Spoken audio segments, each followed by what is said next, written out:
Hello everyone, welcome you all. আজকের এই ক্লাসে আমরা ফিজিক্সের ডাইমেনশন বা মাত্রা টপিক নিয়ে আলোচনা করব। এটি এমন একটি টপিক যা তোমাদের অনেক সময় কনফিউশনের সৃষ্টি করে। তো এর একমাত্র কারণ হচ্ছে কনসেপ্টের অভাব। তো আজকের এই ক্লাসে আমি একদম বেসিক থেকে স্টেপ বাই স্টেপ কিভাবে মাত্রাগুলো ডিরাইভ করা হচ্ছে সেটা বুঝিয়ে দেব, এবং আমি আশা রাখছি যদি ক্লাসটা তোমরা মন দিয়ে দেখো তাহলে আজকের পর এই ভৌত রাশির মাত্রাগুলো নিয়ে আর কোনো কনফিউশন থাকবে না। তো সর্বপ্রথম আসা যাক যে মাত্রা বা ডাইমেনশন কাকে বলে।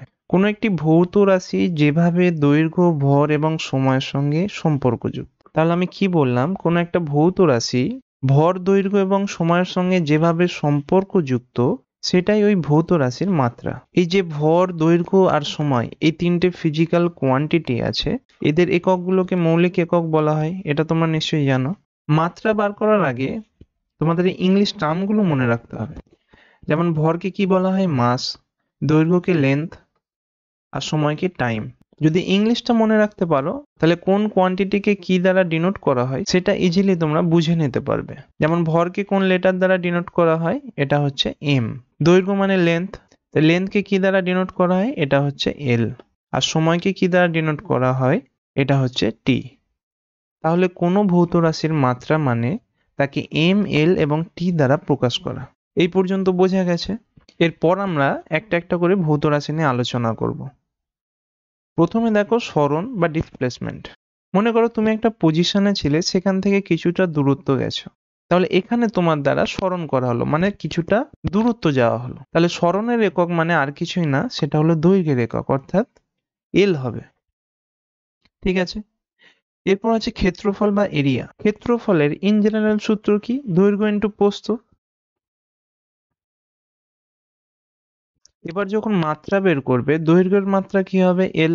যেহেতু এটা একটা দূরত্ব। প্রস্থ, তারও মাত্রা হবে এল। তাহলে দুটো এল এর গুণফল মানে হচ্ছে এল স্কোয়ার। তার মানে ক্ষেত্রফলের মাত্রা হলো এল স্কোয়ার। তো ক্ষেত্রফল মানে শুধু দৈর্ঘ্য ইন্টু প্রস্থ তা না, বাহু ইন্টু বাহু হতে পারে। মানে যে কোনো দুটো দৈর্ঘ্যের গুণফল হচ্ছে ক্ষেত্রফল, এটা মাথায় রাখবে। এরপর কি আছে? আয়তন। আয়তনের সূত্র কি? তোমরা এখন যে রুমে বসে ক্লাসটা দেখছো সেই রুমের আয়তন কত হবে? না তার দৈর্ঘ্য ইন্টু প্রস্থ ইন্টু উচ্চতা। আয়তন মানে দৈর্ঘ্য ইন্টু প্রস্থ ইন্টু উচ্চতা। আয়তনটাকে এভাবেও লিখতে পারো, যেহেতু এখানে দৈর্ঘ্য ইন্টু প্রস্থ ইন্টু উচ্চতা আছে, তার মানে এটা আর কিছু না, ক্ষেত্রফল ইন্টু উচ্চতা। এবার দৈর্ঘ্যের মাত্রা কি হবে? এল। প্রস্থের মাত্রা কি হবে? এল। আর উচ্চতার মাত্রা কি হবে? এল। তিনটেই একটা লেন্থকে ডিনোট করছে, তো তিনটে এল এর গুণফল হবে এল কিউব। তাহলে এতক্ষণ তোমরা কি দেখলে? সরণ বা দূরত্বের মাত্রা হবে এল, কোনো জায়গার ক্ষেত্রফলের মাত্রা হবে এল স্কোয়ার, আর কোনো জায়গার আয়তনের মাত্রা হবে এল কিউ। এতটুকু নিশ্চয়ই তোমরা বুঝতে পেরেছো। এরপরে আসছে ঘনত্ব। ঘনত্ব মানে কি জানো? ভর বাই আয়তন। এবার ভরের মাত্রা কি জানো? এটা হচ্ছে এম। এম মানে মাস। আর আয়তন এখনই বার করলাম, এটা হচ্ছে এল কিউ। তাহলে ঘনত্বের মাত্রা হচ্ছে এম বাই এল কিউ। এবার এল কিউটা যে নিচে আছে এটাকে যদি উপরে নিয়ে যাই তাহলে হবে M L to the power minus Q. এটা যারা বুঝতে পারলে না তারা একটু দেখে নাও। মনে করো 1/x স্কোয়ার আছে, আর তুমি এক্সটাকে উপরে নিয়ে যেতে চাইছো, তাহলে x two the power minus square. যদি এমন থাকে 1/x কিউব, আর এক্সটাকে তুমি উপরে নিয়ে যেতে চাও, লব আকারে প্রকাশ করতে চাও, তাহলে x two the power -3। 1/x হলে কি হবে? X two the power -1। ঠিক আছে। এরপর দেখব বেগ।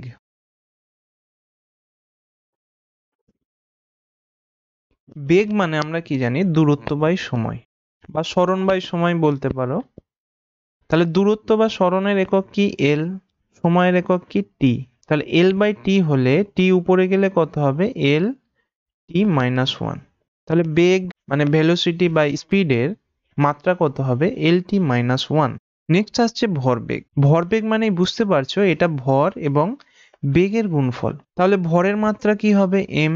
আর বেগের মাত্রা এখনই বার করলাম, এল টি -1। তাহলে ভরবেগের মাত্রা হলো M L T to the power -1। Next আছে ত্বরণ। ত্বরণ মানে কি? ত্বরণ হচ্ছে বেগ পরিবর্তনের হার বা বেগ বাই সময়। এবার বেগের মাত্রা কি? বেগ মানে একটু আগেই বার করা হয়েছে lt-1, আর সময়ের মাত্রা হবে শুধু ক্যাপিটাল টি। তাহলে lt-1 আছে, নিচে টি আছে, টিটাকে উপরে নিয়ে গেলে l হবে আর t⁻²² হবে। তাহলে ত্বরণের মাত্রা কি হলো? l⁻²। নেক্সট আছে বল। বলের জেনারেল সূত্র কি জানো? না ভর ইন্টু ত্বরণ। ভরের মাত্রা কি হবে? m, আর ত্বরণ এখনই বার করলাম lt-2। তাহলে বল বা ফোর্সের মাত্রা হলো mlt⁻²। বলের মান তোমরা নিউটনের দ্বিতীয় গতিসূত্র থেকেও বার করতে পারো। সেটা কি না এই ভরবেগ পরিবর্তনের হার, তার মানে ভরবেগ বাই সময়। তাহলে এই ভরবেগটা দেখো, একে যদি আমরা টি দিয়ে ভাগ করি তাহলে আলটিমেট ওই একই মাত্রা আসবে, তাই না? কারণ টি দিয়ে যদি ভাগ করি টিটা উপরে গিয়ে t⁻² হচ্ছে। তাহলে বলের মাত্রা হচ্ছে mlt⁻²। নেক্সট আছে চাপ।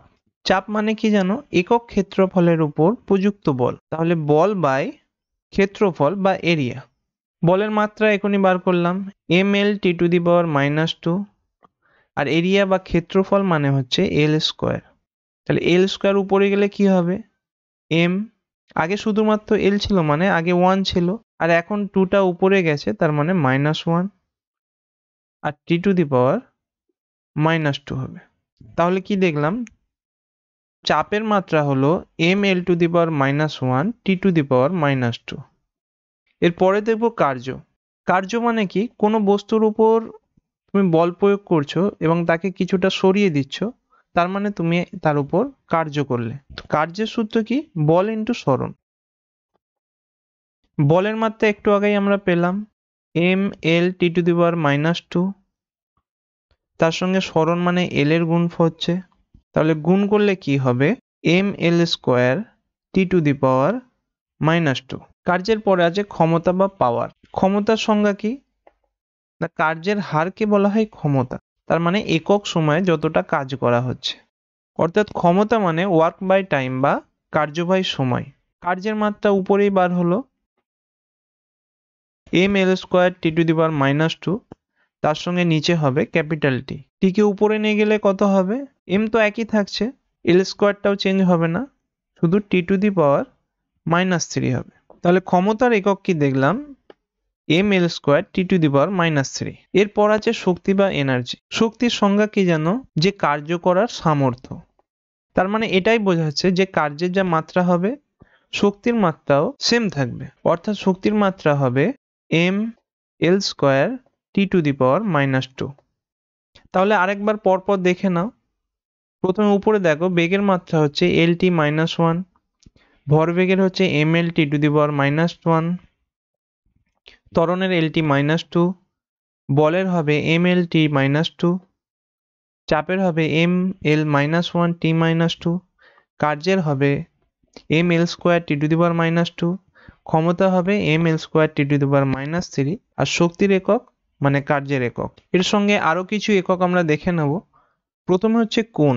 কোণ মানে কি? দুটো বাহু যদি একটা পয়েন্টে মিলিত হয় সেখানে তার একটি কোণ উৎপন্ন করে। তাহলে কোণ মানে হচ্ছে দুটো বাহুর অনুপাত। দুটো বাহুর অনুপাত মানে কি? l/l, দুটো l এর অনুপাত মানে 1। তাহলে এখান থেকে কি বুঝতে পারছো? না কোনো ভৌত রাশির মাত্রা যদি 1 হয়ে যায় তার আর কোনো মাত্রা থাকে না, অর্থাৎ সেটি হলো মাত্রাহীন রাশি। কৌণিক সরণের ক্ষেত্রেও একই জিনিস।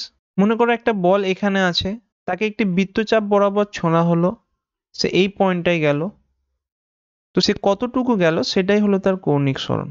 তো এই কৌণিক সরণটা কি? এই বৃত্তচাপ ডিভাইডেড বাই এই ব্যাসার্ধ। তাহলে এখানেও দেখছো দুটো বাহুর ভাগফল হচ্ছে কৌণিক সরণ, তার মানে এরও মাত্রা 1 হবে, অর্থাৎ এটি একটি মাত্রাহীন রাশি। কৌণিক বেগটা কি? কৌণিক বেগ হচ্ছে কৌণিক সরণ বাই সময়। সময় তো জানো t, আর কৌণিক সরণ এখনই বার করলাম যেটা 1, তাহলে কৌণিক বেগের মাত্রা হবে t⁻⁻1। এরপর আছে কম্পাঙ্ক। কম্পাঙ্ককে কিভাবে লেখা হয়? না 1 পর্যায়কাল মানে 1/t, সুতরাং কম্পাঙ্কেরও মাত্রা হবে t⁻⁻1। ঠিক আছে, তাহলে আজকের এই ক্লাসে আমরা কি জানলাম? যে কোনো ভৌত রাশির মাত্রা কাকে বলে এবং স্টেপ বাই স্টেপ কিভাবে এই ভৌত রাশির মাত্রাগুলো বের করা যায়। আশা করছি তোমরা সবাই বুঝতে পেরেছো। যদি বুঝতে পারো তাহলে এই প্রশ্নটা তোমাদের হোমওয়ার্ক থাকলো, কমেন্ট সেকশনে জানিও সঠিক উত্তরটা কোনটা হবে।